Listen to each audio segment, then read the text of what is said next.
Sa mundo ng showbiz na tila mahirap makahanap ng kaibigan, masayang ipinakita ni Judy Ann Santos ang dinner na talaga namang na-enjoy ng kanyang mga kasama sa showbiz tulad ni Maha Salvador, Maine Mendoza, Shara Soto at marami pang iba.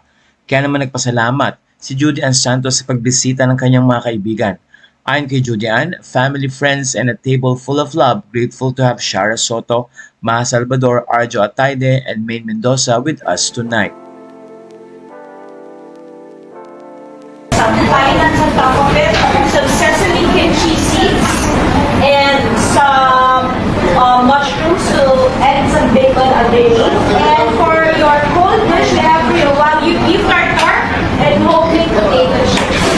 Please use your wooden spoon, of course, for your chawanmushi, and your potato chips for your beef tartare.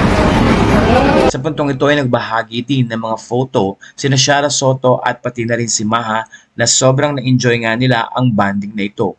Ayon sa mga fans, refreshing na makita ang mga artista na magkakasama at nag-e-enjoy sa pagsuporta sa business at pagkain na inihanda ni Judy Ann Santos para sa kanila. Matatanda ang very close si Maine at si Ryan Agoncillo dahil magkasama sila sa Itbulaga. Ganon din si Maha Salvador na very close sa mga kaibigang tulad ni Maine at pati na rin ng kanyang ate na si Judy Ann. Ayon kay Shara Soto, masayang makasama ang kanyang mga kaibigan at makasama rin at makasalo sa pagkaing ipinrepare ni Judy Ann Santos. Narito ang ilan sa mga highlights ng nasabing dinner na talaga namang nagpapatunay na sa kabila ng kaguluhan ng mundo, there is peace when it comes to food. At mouth-watering ang ilan sa mga photos na ibinahagi din ng mga artista sa kanilang social media pages.